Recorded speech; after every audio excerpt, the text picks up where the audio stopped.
So Khilafat is kind of a spiritual as well as political leadership, or is it exclusively spiritual? It's spiritual leadership. Exclusively spiritual. But it guides their people to on the worldly affairs also. Yes, of course. But we have nothing to do with the governments and politics. No. There can be. Can you compare it with the Pope? To some extent, some Christians compare it. We also have an electoral college that elects the Khalifa. Oh, it's you're elected through an electoral college. It's not a success. And that's all this process is done in camera, and as the Pope is elected, but without any smoke.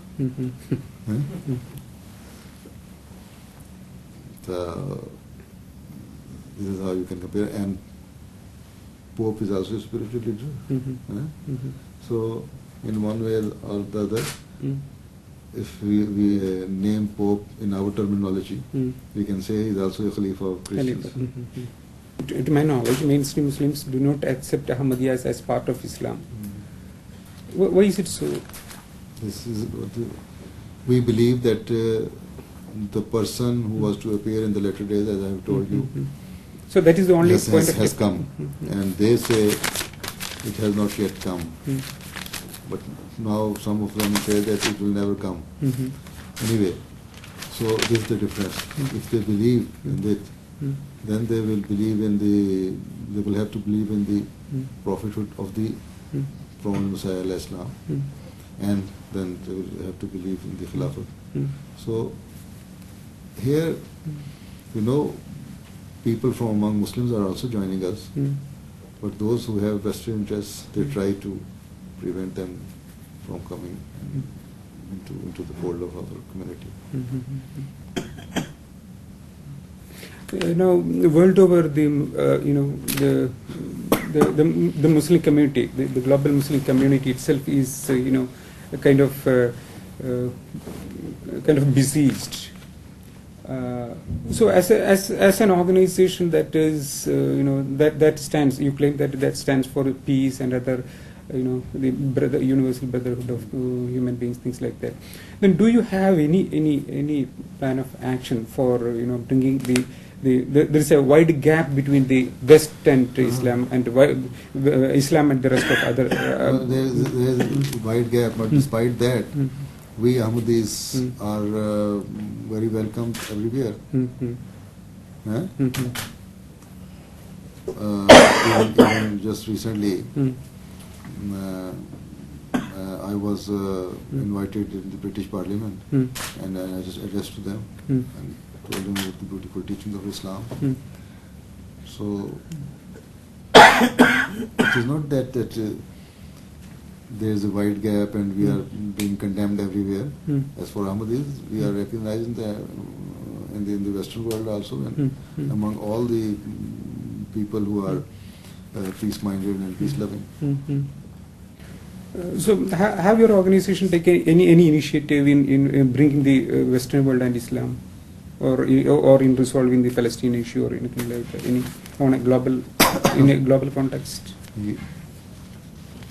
Wherever we get any opportunity, whenever we get any opportunity, we try to do it by telling him within our limited resources and atmosphere. Yes. What is in your view, what is the condition of the Ahmadiyyas in India?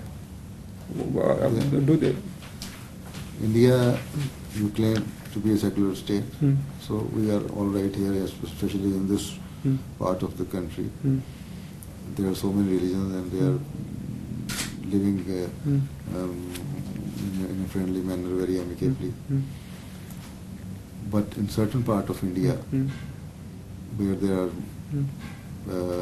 Muslims are in majority, we are sometimes victimized. Yes. And recently, Saharanpur, there had been some incidents. Victimized by Muslims. by Muslims themselves. Other sections of not by any other non-Muslim sect. But Muslims themselves. So, but even then, we were being victimized.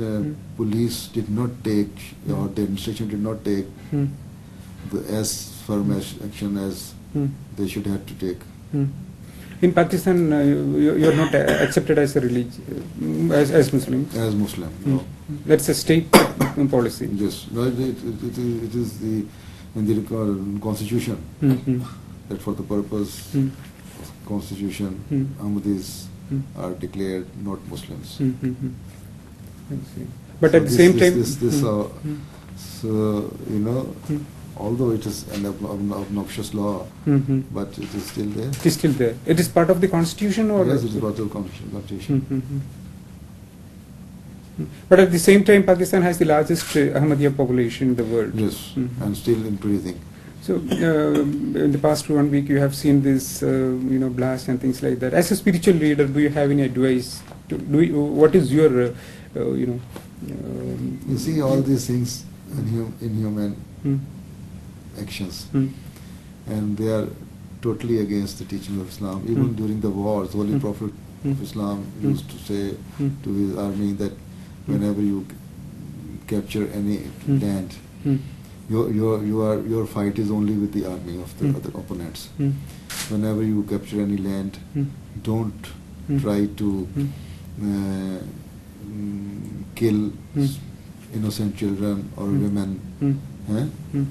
Even those the religious leaders who are sitting in their worship places, don't touch them. Even to the extent that don't cut the trees to destroy the beauty of the area or their economy. So these were the teachings. So if with this teaching, how can a religion teach you to do such indiscriminate firing and killing and sort of things, suicidal bombing? No, it's all against the teaching of Islam, and we totally condemn it.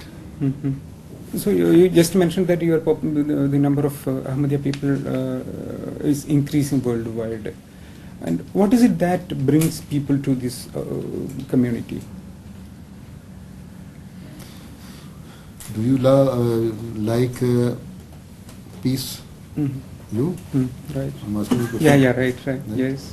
True. So when people see that this is the community which is bringing peace among themselves and which is trying to increase the spiritual level and trying to bring the man closer to their Creator,